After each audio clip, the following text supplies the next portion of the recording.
Welcome, MJ's Classroom, new episode today.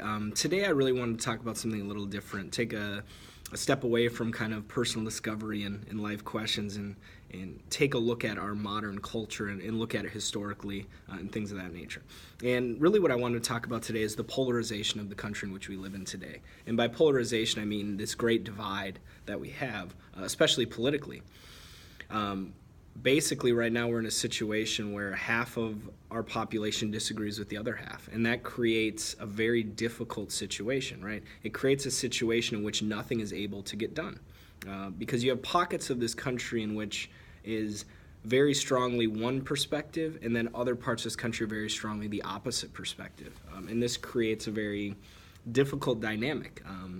And this is one of the key problems with a republic or democracies, for that matter, is that it's very difficult to get people on the same page, especially in today's world where politics runs so deep that people tend to pick a side and just stick there, right? Stay there, digging their heels, and that's just their view. And when you have 50% of the population on both sides, it's very difficult for things to get done. And you can look at our approval rating of our the Senate and the House, and they're very, very low approval ratings, but they still get voted in, and it's easy to see why. If you are a very liberal politician in San Francisco, that's what they want you to do. They want you to be very, very liberal and progressive with your policies.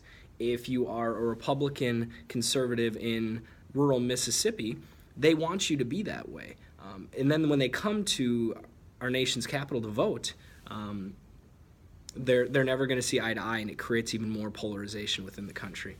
Now, how I want to kind of connect this to history is when we're thinking about how democracies and republics are so great, and they can be. It's great to have power of the people, but what happens when the people aren't able to decide and the people aren't able to come to a consensus? Then are we in a problem? Is there ever a situation in which a dictatorship could be beneficial for society? Having somebody make choices. And I know the term dictator has such a negative connotation to it, and it should. We've definitely kind of evolved away from that type of government in a more civilized society. But this video is really mainly meant towards my world history classes, and we're just now learning about Augustus, right? The first emperor of Rome, who was a dictator. And he was, however, one of the greatest rulers this world has ever seen. He created so many great things for citizens as people, developing police forces, developing more structure to society, more stability, making it more efficient. And he was able to do that because he basically ruled as one person, right? There's nobody debating with him. He's an intelligent, charismatic, well thought out person who made the choices for the people, even if they couldn't make it for themselves, right? And we're talking about this polarization, this extreme divide amongst people. So if people can't decide, is it better to just have one person that we consensus view as an intelligent, smart person to make choices for us? And that can be effective. Now, 99% of dictatorships probably go very, very badly. I agree, absolutely. But it's just kind of one of those things where even my parents' generation, it's like communism was bad, capitalism was great.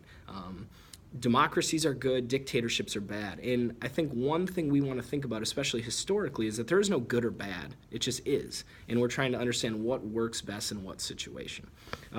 So really, what can we do now to stop this polarization in this country? And is it too late to stop it? Has everybody kind of gotten so far apart that now the only thing to do is break this country up? Or is there a way in which we can come together, and how do we do that? And would one strong, intelligent ruler be the answer for that? I don't know. But just a nice little short discussion here to kind of get us thinking, about American politics, how it relates to history, and the way that we view certain terms, whether it's Democrat, Republican, communism, capitalism, all those, and not looking at them as good or bad or just ways to do things.